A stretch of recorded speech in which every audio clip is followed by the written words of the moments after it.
الحمدللہ وکفا وسلام علی عبادہ الذین اصطفى اما بعد فاعوذ باللہ من الشیطان الرجیم بسم اللہ الرحمن الرحیم فمن زحزح عن النار وادخل الجنة فقد فاز وما الحیاۃ الدنیا الا متاع الغرور۔ محترم بزرگوں اور دوستوں، السلام علیکم ورحمۃ اللہ وبرکاتہ۔ میں نے آپ کے سامنے قرآن پاک کی تلاوت کا شرف حاصل کیا، جس کا مطلب و مفہوم یہ ہے کہ جو دوزخ سے بچا لیا گیا اور جنت میں داخل کر دیا گیا وہ کامیاب ہو گیا، اور یہ دنیا کی زندگی متاع غرور ہے۔ تالاب کی ایک ننھی سی مچھلی پانی میں نرم چارہ دیکھ کر اس کی طرف لپکی اور اس چارہ کو کھانا چاہا کہ اچانک ایک بڑی مچھلی آئی اور بولی، ارے بہن تو ایسا نہ کر اور وہ چارہ مت کھا، اس چارے میں ایک کانٹے دار لوہا ہے جو ایک ڈور سے بندھا ہوا ہے، وہ ڈور ایک آدمی کے ہاتھ میں ہے۔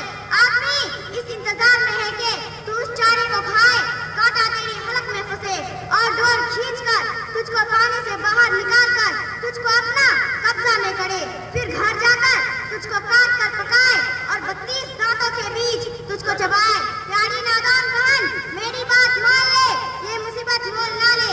چھوٹی مچھلی ٹھہر گئی، اس نے تالاب میں ادھر ادھر خوب چکر لگایا اور سوچا، نہ مجھ کو کوئی کانٹا دکھائی دے رہا ہے، نہ ڈور، نہ کوئی آدمی، نہ 32 دانت، نہ تیل، نہ کڑاہی، نہ ہی آگ، اور پھر میں تو بالکل آزاد ہوں، ذرا سی دیر میں کہاں سے کہاں چلی جاتی ہوں۔ مچھلی سوچتی رہی، بالآخر اس سے نہ رہا گیا، اس نے وہ چارہ نگل لیا، اور پھر وہی ہوا جس کی خبر بڑی مچھلی نے دی تھی۔ اس طرح اللہ نے اپنے محبوب رسولوں کو بھیج کر انسانوں کو آگاہ کیا کہ اے انسانوں، تمہاری یہ دنیا کی زندگی ہی سب کچھ نہیں ہے، بلکہ اس کے بعد بھی ایک دنیا ہے جو کبھی ختم نہ ہونے والی ہے۔ یہ دنیا کی زندگی چند دن کی ہے، نہ جانے کب ختم ہو جائے۔ تم یہاں پر اگر اللہ اور اس کے رسولوں کی بات مان کر اس کے مطابق عمل کرو گے تو ہمیشہ کے لیے تم کو آرام کی جگہ یعنی جنت دی جائے گی، اور اگر چھوٹی مچھلی کی طرح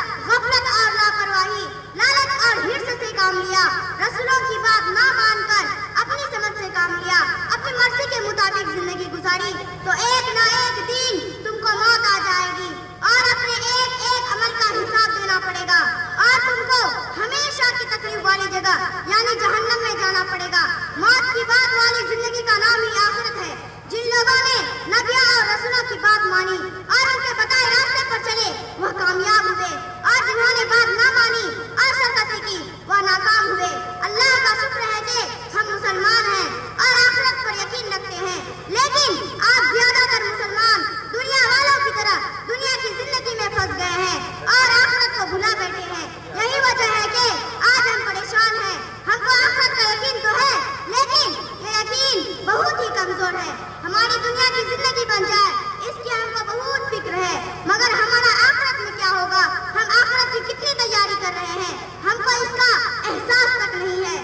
اللہ رب العزت سے دعا ہے کہ ہم کو آخرت کا پکا یقین عطا فرمائے۔ آمین وآخر دعوانا الحمدللہ رب العالمین۔ ماشاء اللہ۔